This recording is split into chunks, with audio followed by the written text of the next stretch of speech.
Before we get started, the Fraternacons got its own channel, and last time I did a big dumb and posted a broken link to it. So this time I'm going to be posting a working one now. If you like the Fraternacons, all of the new episodes will be going there and only there at least once a week for the foreseeable future. You can also find the lost second episode of the Fraternacons there, as that was blocked in 90% of all countries not long after it came out, meaning most of you have never seen it before. Link in the description. And before the video, today also happens to be Lucatico Clip's birthday. Happy birthday, dude. Anyways, on to what most of you clearly care a lot about, cause I got so many questions about the reveals it's kinda bonkers. First off, let's talk about the one thing that I forgot to do last time I made a video like this. Masterpiece Bumblebee movie Optimus Prime. A lot of people really seem to despise this thing, and I don't hate it like everyone else seems to, but I don't understand it. Well, maybe I actually do. I swear, it seems like they realized they couldn't beat the third-party offerings in accuracy, so they decided to just go weird with it. That's the only explanation for this I can come up with. The colors are insanely wrong. It seems like they took the brightness dial and cranked it up by about a third. The proportions are odd to say the least, with the fat thighs that crush down suddenly into his skinny kneecaps, gorilla-long arms, and giant bulge. Am I the only one noticing this? All I ever hear about this thing are cat ears, and more cat ears. Meanwhile, this figure has a prominent dick. Also, man, that peg sticking off the foot is blatant. Monstrous arm kibble, toy-ass looking plastic, barely finished looking alt mode. This is seriously supposed to be a masterpiece? It looks so chug. Maybe they're trying to be as cheap as possible since they can't compete in the quality department? Like, it would be shocking to find out that this is more than $80, and honestly, if Hasbro and Takara want to dip their toes back in the sub-$100 masterpiece pond, I say we let them. Their prices were getting irresponsible and the results weren't that good. I mean, this isn't either, but if it's cheap, at least it will have that going for it. Man, I say I don't hate this much as everyone else does, and then I roast the shit out of it. Let's move on to Black Zarak. I did not care about Scorponok, I don't care about this even more. It's just Scorponok with an uglier head in edgelord colors with a spear that he can hold but can't really use. I assume that this is going to be exactly as good as the Scorponok, so if you like that and you don't think this is an eyesore like I do, then you can rest assured that you're going to like it, but I don't foresee this selling all that well. Okay, Galvatron. We finally get full images for Galvatron. No leaks, no test shots, no potentially distorted pictures from bizarre camera angles, just full-on product photography. Some people hate this, and I'm not one of them, cause I'm really happy with what I'm seeing here. Though, I do find it a bit strange that his shoulders don't seem to be able to agree on how high they go on his torso. Look, they don't even agree in this one picture. Sometimes they're higher, sometimes they're lower. I'm assuming that they're probably on tracks. That, or the mushroom peg is located eccentrically to the shoulder. One oversight seems to be that they didn't paint his beard. I mean, come on, guys, that's a nothing thing to do. Hopefully it will be correct on the final toy, but it could be that they aren't painting it on purpose to line up with the awful Netflix show. The tread kibble is also pretty brutal. I can't help but feel like they could have put it on some armatures that attach to his back. I guess it's part of the character design, but they should be more compact than it is. It comes with a matrix on a chain, and I mean, fair play to it, but dear God, do I not need another matrix of leadership. Like I thought, the guns peg into each other, and now I just have to ask, but why? Like, is this better gun? I don't know if this is better gun. Also, why is it not cast in purple? The 100% purple ship is cast in 100% gray on the mainly purple figure. I might go insane if I keep questioning this. I don't think this photographer realized that there are ankle tilts on this figure. He transforms into his cannon, and I'm gonna be honest, as a kid, I hated this cannon. I always thought it was way cooler that Megatron turned into a gun, and turning into a stationary cannon was always a huge downgrade in my eyes. If not just because he has to transform and untransform to aim to the left or right. I mean, he's on little treads, but he's backspiked into the ground, so it's not exactly like he can use them. Anyways, yeah, I never liked this mode, but this is exactly what I wanted. This is looking real good. A lot of people don't like the clear plastic look for the cannon barrel. I actually enjoy it. Then again, I'm one of those weird people who's tempted to hell and back every time they see a crystal figure. But yeah, this is looking real good to me, even if they are putting it in a size class higher than it probably has any business being. Let's move from an extreme high to an extreme low. How is it that every single time I learn more about the Commander class Rhinox, it finds a way to piss me off even more? For starters, yeah, it's 100% confirmed at this point, it's Voyager-sized. But they made the mistake of letting the photographer take pictures from angles they've clearly been trying to hide, because there is no way they wanted to let you see just how inexcusable his arm kibble is. That is some stonking bullshit strapped to his arms right there. It makes anything with a bent elbow look practically comical once you notice it.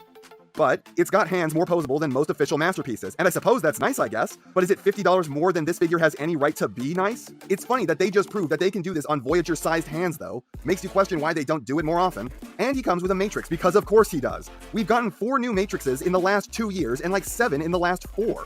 We don't need another one. This looks like the exact same one that comes with the Hot Rod. So we are getting this one, plus the copy that comes with the Hot Rod, plus the one that comes with the Megatron, all this year.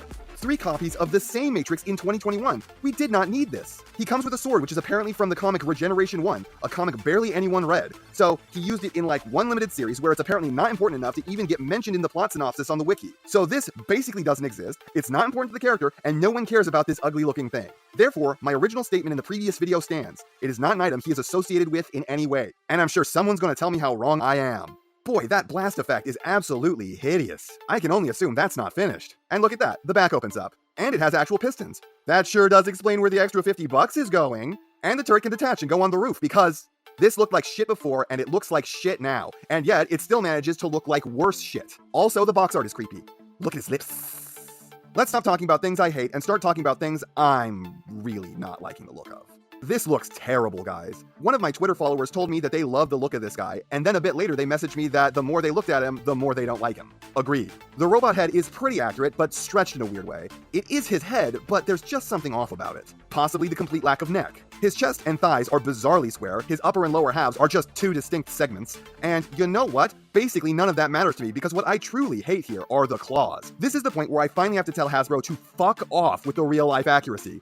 I know scorpions have curved claws, but one, those are ugly, and two, this character doesn't have those. So much for accurate robot modes with realistic beast modes, because this time the robot mode has taken a back seat to the realistic beast mode. And you know what? I don't get why everyone is so happy about this. Why is it that with Earthrise, people were like, finally, something that looks like G1? Whereas with Kingdom, people are like, finally, something that doesn't look like Beast Wars. Beast mode is ugly. It's a disgusting looking scorpion, and I'm just so glad we sacrificed a good robot mode for this thing. And yeah, it's pretty full featured as a scorpion, and I can absolutely see this pleasing someone, but we barely ever get Beast Wars stuff, and the one time we do, it's got a heaping dose of G1 with bad copy-pasted figures from earlier lines, and then the Beast Wars alt modes are intentionally wrong. Most of Kingdom has been great, but god damn it if it doesn't feel like there's a little piss in the punch, because apparently this is the one time people don't want show accuracy. Speaking of copy-pasted bad figures, we got Wheeljack again. What is with Hasbro right now either putting figures in Kingdom from Earthrise that were widely available, or bad, or in this case, both? Earthrise Wheeljack is absolutely not the worst figure, but it is one of the least good in the entire line. An out-of-shape, dumpy robot with an incorrect alt mode and an annoying transformation that everyone already has. Wingfinger. This is a strange one. For starters, his name. It suck. God, what were they thinking with that one? And he's just so skinny. The other fossilizers all had some beef to them, but not this guy. Every time I look at him, I think of a banana. And is it strange that Ractonite doesn't look anything like what we were shown in the original artwork, and we aren't getting the Sabertooth or the alligator, but we are getting Wingfinger, who wasn't shown when the rest of the image was accurate. I can't help but feel like Wingfinger with his terrible name, weird design, subpar weaponizing, and robot head for his crotch was thrown together as an afterthought. Speaking of thrown together as an afterthought, the finger quotes combined mode between the three of them is absolutely that. For starters, it's two Predacons and a Maximal. Why is Wingfinger a Maximal? All of the other fossilizers have been Predacons, and this guy is still a reptile. So why is this one different when he's still supposed to combine with the other two? And that right there is what kids these days call a hot mess. Don't get me started on how it has like 7 knees, and probably none of them are going to be strong enough to hold up the figure. Trax is looking okay, he's a bit stumpy, and the single plate skirt armor is never a good look, but my biggest issue here is the obvious and half-assed faux forming he's doing there. He's also going to clearly have a huge backpack, and people are going to be upset because it's clear plastic. Be careful with this part is all I have to say about that. Hasbro, you do realize that most people will probably be okay with non-transparent windows if it means that the parts aren't likely to break, yeah? Did he steal Skids' gun? Flight mode is looking a bit ropey, but you know what? I'm feeling this. The last thing I have to say is, photographer. His wings are supposed to be out to the side. Those clearly rotate.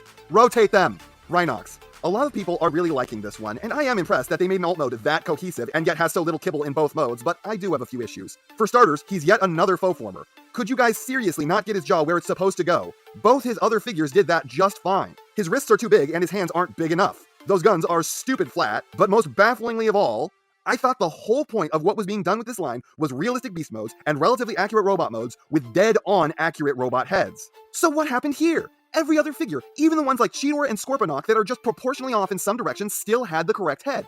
But this just doesn't look like Rhinox. Rhinox doesn't have cup ears, the eyes are too small, and his mouth is supposed to basically extend all the way around his head. Why is this one figure the only one in the entire line with the completely wrong head? Every other figure is right except this one. Why? I don't get it. This doesn't seem like a serious improvement over the thrilling 30 Rhinox. I suppose at the very least this is a Voyager, but man, it's strange. Alright, let's talk about the Ark. Which is the bridge? Is this the bridge, or is this the bridge? Either way, this looks pretty good in ship mode, except for these gaps, which everyone else complains about too. That looks unfinished, and for a figure of this price and this size, they don't have an excuse. It looks like it's coming with another set of the Jetfire blast effects, this time in blue. I really wanted this to be Vigilum. I thought it'd be super cool if the Autobots captured him, and as punishment for his crimes, they turned him into their escape vessel. But no, this ain't him. And I gotta say, I'm disappointed with this for more reasons than just that. God, why the fuck did they go with that ugly-ass head? I know it's a reference to the last Autobot. The last Autobot was fucking ugly, and the design should have been left in the past. It's from the last 4 issues of the G1 comic, no one read it, no one cares. Why are they giving us this ugly-ass reference that barely anyone actually gets? The only reason 99% of people know about this is because they heard it was a reference from people who probably only knew about it because they read it on the wiki. But it doesn't stop there. He looks like a scrawny robot wearing a suit made out of shoeboxes. All of his joints are so thin. It doesn't look like a conscious design decision, it looks like what a bad designer shoved in because it's small enough to fit inside the shell since they didn't know how to design it better. And damn, I hate his hands. They look like they belong on Transmutate. Let me just say I hope there's an upgrade kit that lets me turn him into Vigilum, though at this point I'm just really hoping that they aren't going to actually be canceling Titan class after this line and that they're going to give us a real Vigilum. On a positive note, I do like the look of Mainframe here, and I think a Teletran 1 alt mode is a pretty sweet idea. He can also turn into the bridge as well, and I'm pretty sure that just pegs into the back of the Ark here. Oh my god, is this just a labored reference to Mainframe Entertainment? Anyways, I know it's only 19 inches tall, and that seems to be a deal breaker for a lot of others, but I don't really care about that. I'm still going to get this, but man, I am going to have to see what I can do about the way this thing looks, cause it's damn ugly. To end on a positive note, 86 Slag. He comes with Daniel. I have to question why we're getting 2 Daniels this year, and neither of them were good. I would have happily taken a static piece of beryllium baloney over this, or give him his sword instead. I know it's not in the movie, but neither was his gun. Onto the robot mode, and yeah boy. Oh, this is looking good. His hands don't have the terrible voids like Grimlock did, though this does seem like you might need his gun to get them out. He's clearly going to be as big as he should, but I swear it looks like his head is going to be bigger than Grimlock's. Arms seem a tad far away from his body, but that is how they are supposed to be. The legs are cleaning up fantastically, but the tail hanging off the bottom of the backpack is not great, and it's not a positive feature. No! The jaw is going to faux form! Ah, that was my favorite part of the original transformation, slapping that down into place on his chest. What is so hard about lower jaw chests? Anyways, that aside, this is looking fantastic. This is easily the figure I'm looking forward to the most in the coming months. Boy, that was a long and mostly negative affair, wasn't it? I'm hoping that once I get all these in hand, they impress me more, but at first glance, this stuff is looking like a step back from previous waves. And in Rhinox's case, it's... well, I don't know what that is. Here's hoping I change my tune. Honestly, what I'm weirdly most happy about is the stuff they didn't announce. We know that some stuff is getting made for sure, but we didn't hear about it. Either that means that there's going to be a 4th wave for Kingdom, or another line for Beast Wars after this. Either way, hell yeah. And next time, it's the 100th video celebration. And that's not half of what I have to say, but it's enough of what I have to say. And I know you know what everyone else tells you to do at the end of these videos. So if you liked what you saw here, please do that. And if you'd like to take it a step further, then please share this video with any friend you think may be interested. I hope you all enjoyed listening to me waste your time.